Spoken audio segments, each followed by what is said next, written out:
Moi, mon nom, c'est Émilie Couture-Glasgow. Je suis coordonnatrice à Droit Accès depuis 2016. Moi, mon nom, c'est Audrey Lévesque. Je suis conseillère en défense de droit à Droit Accès depuis tout récemment, depuis 2018. Droit Accès est devenu propriétaire cette année du 17 rue Jeanne d'Arc. Donc, depuis son existence, on avait toujours été locataire. Et devant les coûts du loyer qui étaient sans cesse en hausse, bien, on a décidé de devenir un peu plus autonome puis avoir un peu plus de contrôle sur le prix de notre loyer en s'achetant cette maison-là. Donc, on est très heureux de vous accueillir ici aujourd'hui.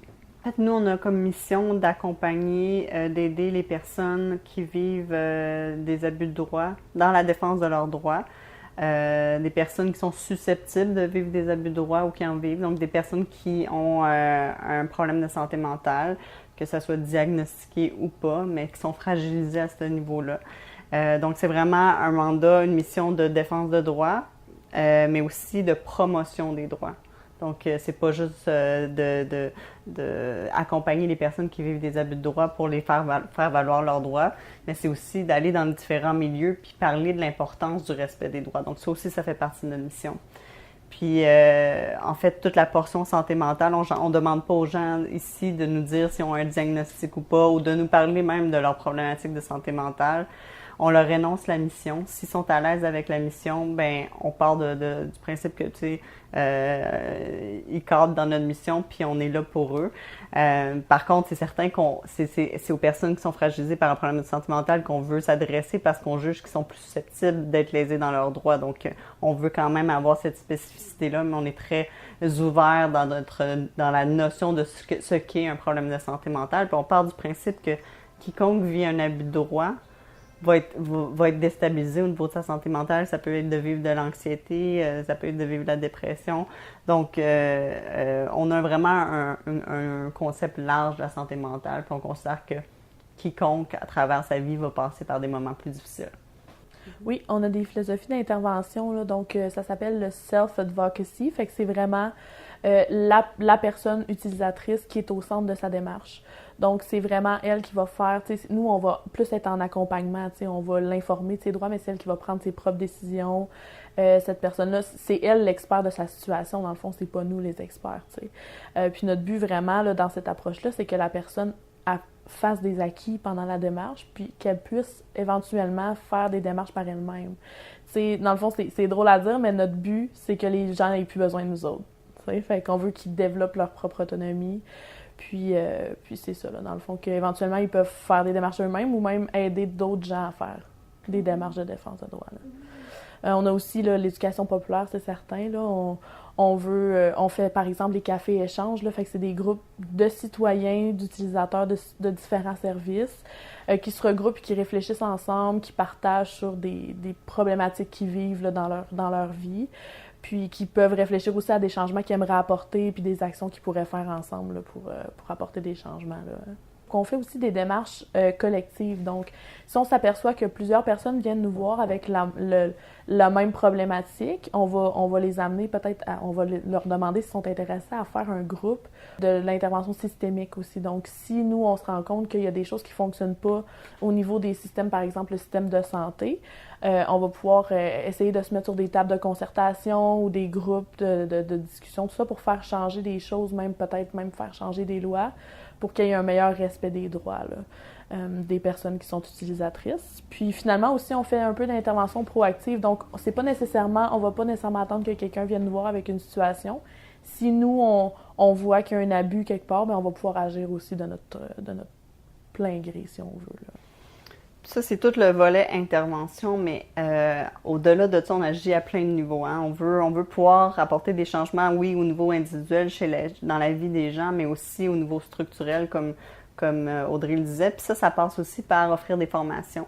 Des formations, présentement, on donne une formation sur la P38, sur les droits et recours en santé mentale. On essaie de développer aussi notre offre de formation pour faire en sorte qu'on outille la population générale pour faire valoir leurs droits puis mieux les connaître aussi.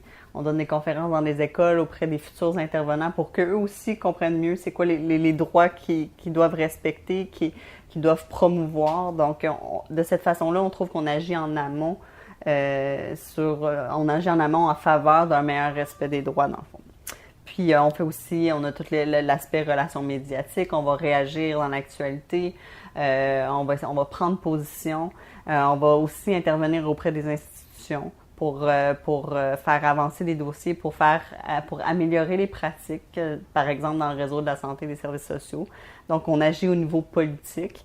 Puis, on fait aussi de la recherche, on rédige, on s'affilie aussi aux universités pour essayer de mieux comprendre les phénomènes, donc investiguer pourquoi il se passe tel phénomène, puis justement aller chercher des gens qui font de la recherche pour venir vraiment donner une crédibilité aux éléments qu'on veut avancer. Puis, on va rédiger aussi des prises de position, des textes. Donc, toutes ces différentes actions-là, à notre sens, nous permettent de mener vraiment notre mission à son plein potentiel. C'est vraiment large, les domaines de droit qu'on peut couvrir dans nos services, si je pourrais dire. C'est sûr qu'il y a des domaines de droit où on intervient plus souvent, droit de la santé par exemple, parce qu'on va venir intervenir au niveau des personnes qui sont en garde à l'hôpital. Ils nous appellent pour connaître leurs droits, parce qu'ils sont en garde, ils comprennent pas vraiment pourquoi. Fait qu'on va intervenir beaucoup à ce niveau-là. Fait qu'il y a aussi, tu sais, tout ce qui est de la sécurité du revenu, logement, tu sais, c'est des domaines de droit qu'on voit beaucoup plus, là. Par contre, ça peut vraiment être un éventail là, de très grand, là. Ça peut aller droit criminel, droit civil, toutes sortes, là, les assurances. Donc, on couvre quand même un assez grand éventail. Droit Accès va avoir 30 ans l'année prochaine. L'année prochaine? Oui, donc tous les organismes de défense de droit, ou presque, ont à peu près cet âge-là parce que, en fait, il y a eu une initiative qui est née de personnes utilisatrices de services à Québec et à Shawinigan autour des années, justement, début des années 85, fin des années 80, des années 80, où est-ce que, justement, ils ont mis sur pied des organismes de défense de droit. Puis, la ministre de la Santé à l'époque a vu ça, puis elle s'est dit, ben c'est une belle initiative, on va implanter un organisme de défense de droit dans chacune des régions du Québec. C'est pour ça que presque tous les organismes de défense de droit, que ce soit à Trois-Rivières ou à Montréal, ont à peu près 30 ans d'existence. En tout temps, quand quelqu'un vient ici, on l'a dit tout à l'heure, c'est sa démarche. C'est la personne qui décide ce qu'elle veut faire. Si elle veut venir simplement pour avoir de l'information, c'est tout à fait correct. Donc, on n'a pas besoin de s'engager dans une démarche à plus long terme. À tout moment, elle peut cesser ses démarches. À tout moment, elle peut changer d'idée. À tout moment, elle peut émettre ses craintes aussi. Le conseiller, en fait, lui, a le mandat d'être à l'écoute de ça, d'être à l'écoute aussi peut-être de l'inconfort que la personne peut avoir. Parfois même, la personne ne le dit pas, mais le conseiller le sent, puis il peut aller valider. Est-ce que tu sais que tu es à l'aise avec ça? Est-ce que c'est vraiment ce que tu veux faire? Puis, parce que des fois, la personne peut essayer de faire une démarche pour faire plaisir au conseiller, mais tu sais, les conseillers, justement, ils ont l'expérience aussi pour essayer de mettre la personne à l'aise, puis véritablement lui permettre de faire les démarches qu'elle veut faire, puis de ne pas faire celles qu'elle ne veut pas faire. Bien, il y a aussi l'accessibilité, donc on essaie d'être le plus accessible possible. Donc oui, on est dans un quartier où c'est quand même assez central, sauf qu'on va se déplacer aussi là, dans les régions, un peu dans les parties les plus éloignées de la région là, pour essayer que toutes les personnes de l'Outaouais puissent avoir accès à nos services.